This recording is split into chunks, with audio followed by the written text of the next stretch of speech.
Paulandia, maghanda na kayo dahil eto na ang kinaabangan ninyong item. Paolo Abilino nahawa ng lipstick sa halikan kay Kim Chiu. Ha? Mainit ngayon ang behind the scene clip ng Kim Pao kung saan magkakandong ang dalawa sa kotse at naghahalikan. Pulang-pula kasi ang lipstick ni Kim dito na makikitang nagbakas o humalo sa labi ni Paolo. Ang hot, diba? Syempre naman kapag kapulang-pula ang lipstick mo at nakipaglaplapan ka ng bonggang-bongga, hahawa talaga yan. Unless ang lipstick mo ay matte or kayo tinatawag na hindi talaga madaling matanggal. Oo, pero ito, bagong video ito, part yun ng serye nila. Parang nakita ko nga yung sa may kotse din. But anyways, well, of course, ano pa bang pwede natin sabihin? Kundi nakakakilig naman talaga every time may... Alam mo, kasi si Kim, hindi na siya yung... Although sinabi nila na may mga ilangan pa rin pag mga sense or medyo intimate scenes. Pero kaya lang because of Paolo nga daw na parang araw-araw lang naman niya nakakasama at maraming beses niya nang nakaka-eksena sa mga ganon, medyo nababawasan na yung ilang. Although si Paolo, sinabi niya nga every time naman, lagi siyang nagkakaroon ng ilang. Hindi talaga mawawala yon kahit kay Kim Chiu daw. Naiilang siya kasi number one, si Paolo pala kasi pag in character na siya, minsan nadadala na siya Ang kinaka-worry niya, yung baka masaktan niya yung ka-eksena niya or madala siya sa mga eksena.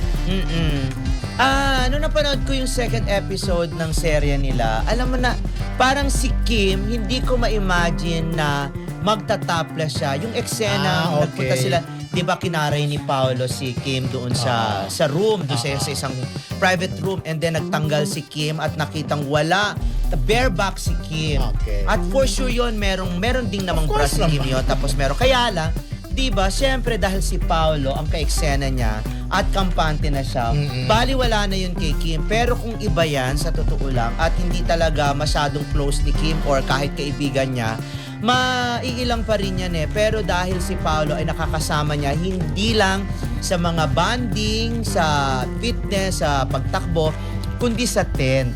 Sa tent, kapag nag-shoot sila ng kahit na anong project nila, basa na ni Kim ang character at nagkaroon na siya ng tiwala kay Paolo. At pinoprotektahan kasi siya ni Paolo for some reason. At saka dahil siguro, hindi siguro dahil meron silang relasyon, kung saan, di ba nakita na mag-trending nung nakuhanan sila sa likod, na magka-holding hands, yun, hindi na pagkakaila talaga hindi pagkakaila na magjowa na itong dalawang ito. At doon nga doon sa kanyang dance routine ni Kim doon sa bar, si Paolo lang ang nandoon Di ba si Paolo? Parang si Paolo, pero meron ba ibang mga... Nakita may mga cameraman may mga silhouette kasi nandoon ng mga image. Pero may cameraman din kasi, marami. I mean, ang ibig sabihin, parang may mga ibang tao pa rin bukod kay Paolo. Yun ang sinasabi ni Kim, kaya kahit pa paano talagang naiilang talaga siya. Hindi naman dahil... Kung sila lang siguro ni Paolo, okay lang. Pero dahil may mga ibang tao pa rin. But anyway, si Paolo ang nagsasabi, si Paolo ang nagbubuyo kay Kim. Sige, go lang yan. Go lang, Beshi. Go lang. Talaga. Siguro si Paolo yung nagsasabi kay Kim, kaya mo yan. Isipin mo na artista ka. Wala kang inhibition dapat dahil in character ka. Trabaho mo yan at yan ay inaatang sa yung responsibilidad. Nagalingan mo. Ako naman, ang daming nagtatanong kasi ba't wala akong picture with Kim Pao. Tuting na nag-attend pa naman ako ng press con. Sa totoo lang, kung makikita nyo yung video after the open forum, malabo kayong magkaroon ng picture with Kim Pao. Kasi dumog talaga May iba na nakalusot, pero ang hirap lapitan pag press ko ng Kim Pao. Yung parang hindi ganun ka-simple lang na... Kasi ang dami sumusugod Marami kasi may ganun sila no? Oo. Ngayon kasi open na ang press con, hindi lang sa media kundi nag-imbita na rin sila ng mga fans, sa mga supporters, which is sa akin ay napakaganda para at least kahit paano maboost yung moral ng mga artista. Kasi siyempre kapag meron ka mga fans na dyan nakasupport sa'yo at sumisigaw sa'yo ng we love you, tapos pangalan mo, siyempre kahit paano, di ba mabuboost yung moral, mawawala yung kaba mo kung sa inaasahan mong mga hindi magandang tanong ng press. Pero maganda diba? yung tanong Si Kim kasi kahit matagal na sa industriya at lalo si Paolo, hindi pa rin sila sanay sa kung ano man ang maririnig nila para sa kanila medyo nakakailang na sagutin or marinig. Pero kung masabi ko, nag-mature na rin yung mga fans kaya. Like ang Kim Pao fans, Kim Paulandia. Kasi hindi na sila yung parang sakay lang ng sakay na dapat marinig nila kung ano yung gusto nang marinig.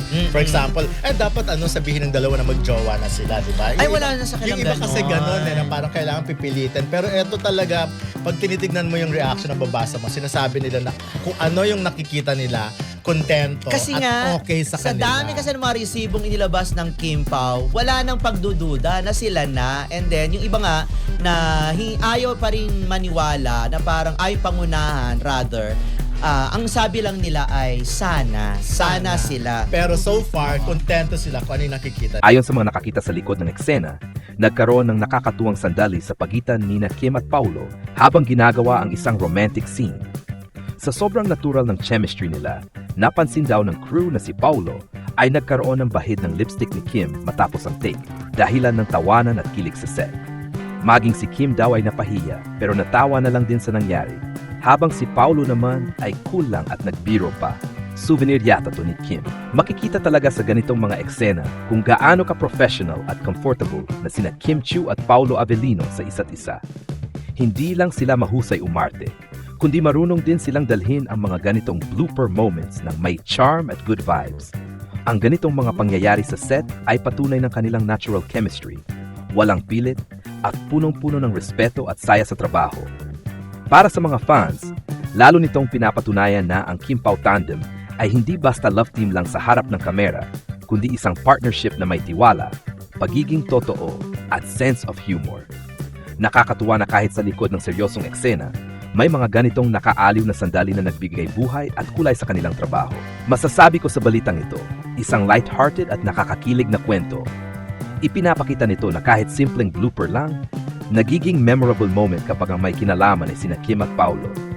Kaya hindi na nakapagtataka kung bakit sila sobrang patok sa mga manonood. Kasi natural, sweet, at totoo ang kanilang connection. Isang nakakakilig at nakakaaliw na pangyayari na siguradong kinagigiliwan ng mga tagahanga. Ang simpleng eksenang ito ay patunay ng genuine chemistry ni na Kim Chiu at Paulo Avellino. Isang tandem na hindi kailangang pilitin para maramdaman ng mga manood ang kilig. Sa bawat proyekto nilang magkasama, laging may mga sandaling nagiging viral o talk of the town. At itong insidente ng lipstick moment ay isa na namang dagdag sa listahang yon. Makikita rin dito kung gaano sila ka-professional bilang mga artista. Hindi sila nagpadala sa hiya o kaba, bagkus ay tinrato nila ang sitwasyon ng may tawa at gaan ng loob. Sa ganitong klase ng behind-the-scenes bloopers, makikita kung gaano ka-komportable sila sa isa't isa. Isang senyales ng respeto at tiwala na mahalaga sa paggawa ng romantic scenes. Para sa mga fans, lalo na sa mga Kim Pao supporters, napakasarap makita na kahit sa likod ng camera, may mga totoong moment na parang hindi na lang acting. Ang ganitong natural na chemistry ang dahilan kung bakit gustong-gusto ng mga tao ang tambalan nila. Kasi ramdam mo ang authentic connection at hindi lang basta showbiz tandem. Sa kabilang banda, ipinapakita rin ng ganitong kwento kung gaano kahalaga ang good vibes sa trabaho.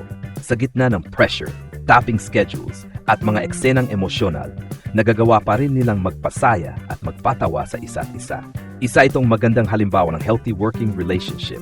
Profesional pero may halong saya at paggalang. Sa dulo, ang balitang ito ay hindi lang tungkol sa isang lipstick o halikan, kundi tungkol sa connection at chemistry na hindi may kakaila sa pagitan ni Kim at Paulo. Isang patunay na kapag may respeto, tiwala at natural na samahan, kahit ang simpleng blooper ay nagiging sweet moment na magpapangiti sa lahat ng nakaririnig. Ang masasabi ko sa balitang Paulo Avellino na hawa sa lipstick sa halikan kay Kim Chiu ay isa itong nakakatuwang at nakakakilig na patunay kung gaano ka-natural at kakomportable ang dalawa sa isa't isa. Hindi man ito malaking issue, pero nagbibigay ito ng light moment sa mga tagahanga na araw-araw sinusubaybayan ang tambalang Kim Pao. Sa simpleng pangyayaring ito, muling ipinakita ni Paulo ang kanyang pagiging kalmado at gentleman na artista. Imbes na mailang o mahiya, tinanggap niya ito bilang bahagi ng trabaho at nagawa pa niyang gawing biro. Si Kim naman, nakilala sa kanyang kakulitan at pagiging totoo, ay lalong minahal ng mga fans dahil sa kanyang natural na reaksyon. Tawa lang, walang arte, at good vibes lang.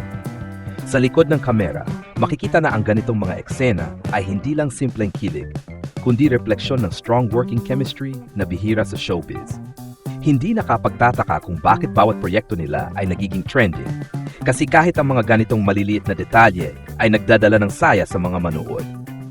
Sa madaling sabi, ang balitang ito ay cute, harmless, at nakakagaan ng loob. Sa panahon ngayon na puno ng mabibigat na issue, nakakatuwang makakita ng ganitong kwento na nagbibigay ng ngiti at kilig sa marami. Ang Kim Pao ay hindi lang tambalan sa pelikula o teleserye, kundi simbolo rin ng pagiging genuine at professional na partner sa industriya.